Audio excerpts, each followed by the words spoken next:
नमस्कार दोस्तों, आपका स्वागत है फाइनेंशियल लोन हब में। आज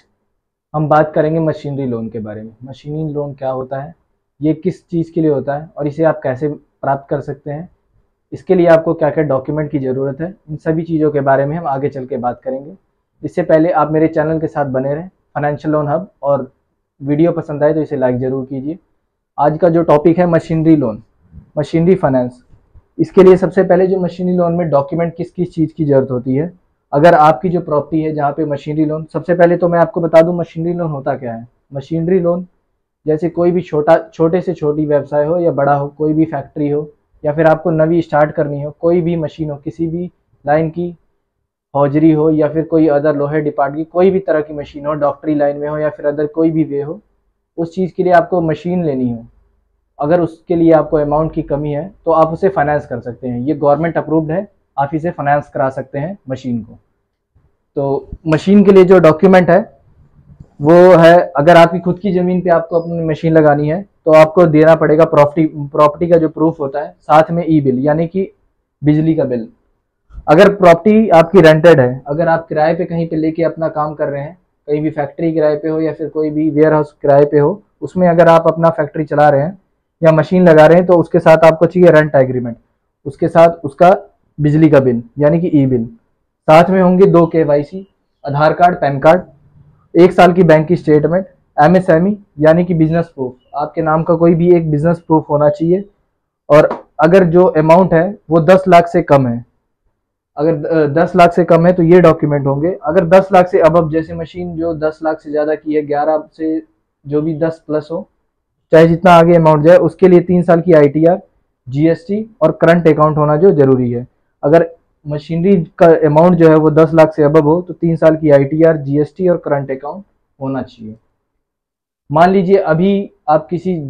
जो फैक्ट्री है वो किसी और जगह है और आपको जो मशीन जो है कहीं और लगवानी हो, लेकिन पर्टिकुलर आपका काम जो है कहीं और से ऑपरेट हो रहा है, तो उसके लिए भी आपको जो है सेम, आपको जहाँ पे अभी आपकी फैक्ट्री चल रही है या फिर कहीं भी जो चल रहा है आपका काम, वहाँ पे रेंट एग्रीमेंट, उसका बिजली का बिल, और अदर लोकेशन पे अगर मशीन लगानी हो जहाँ से आप ऑपरेट कर रहे हैं उसके अदर लोकेशन पे, तो वहाँ का भी अदर लोकेशन के लिए रेंट एग्रीमेंट और वहाँ का बिजली बिल, ये दोनों चीज़ें होना जरूरी है। और इसके बदले में, जैसे आप काफ़ी होता है कि मशीनरी लोन हम करा रहे हैं तो आपको बदले में बैंक आपसे क्या लेती है, तो बैंक आपसे अब इसके बदले में क्या लेती है, तो सबसे पहले जो है ये हाइपोथिकेशन। हाइपोथिकेशन दोस्तों मैं आपको बताना चाहूँगा, हाइपोथिकेशन आपकी जो बिलिंग होती है, मशीन की जो भी बिलिंग होगी वो आपके नाम पे तो होगी, लेकिन उसमें एक ऐड होती है एक लाइन कि जिस बैंक से आपका फाइनेंस होता है, कोई भी फाइनेंशियल कंपनी हो या कोई भी बैंक हो, जैसे कि हम कोई बाइक को फाइनेंस कराते हैं, अपनी 2 व्हीलर फाइनेंस कराई, तो आरसीपी आप कभी भी देखेंगे पेपर पे, वो फाइनेंशियल कंपनी का नाम लिखा होता है, रजिस्टर्ड होता है कि हाँ उस कंपनी से ये फाइनेंस की गई है गाड़ी। तो उसी तरह मशीनरी लोन में भी है, हाइपोथिकेशन आपकी जो बिलिंग है वो बैंक रख लेती है अपने पास, और अथॉरिटी होती है उनके पास परचेज की, आपकी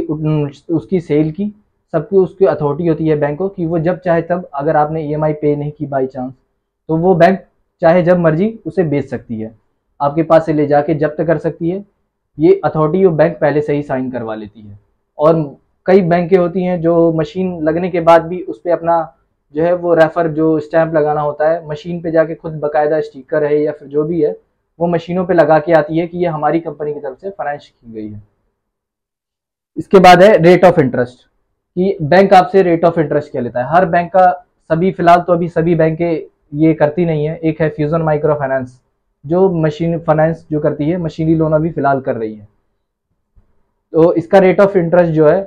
हर बैंकों का अलग अलग होता है, लेकिन स्टार्टिंग जो है 8 से 12% के करीब होती है। अगर 8% से स्टार्टिंग है, लास्ट मिनिमम 12 होता है, उससे भी ज़्यादा जो हो वो बैंक के ऊपर डिपेंड करता है कि वो क्या लेती है आपसे। और डॉक्यूमेंट का सारा मैंने आपको बता ही दिया। अगर और भी कोई जानकारी चाहिए हो तो आप मुझसे संपर्क कर सकते हैं मेरे मोबाइल नंबर पे 7009815458। अगर मशीनरी लोन के बारे में किसी भी प्रकार की और कोई आपकी जो डाउट्स हो, कभी भी मुझे कॉल कर सकते हैं या फिर मेरे Gmail ID financial loan hub पे आप मुझे संपर्क कर सकते हैं। धन्यवाद।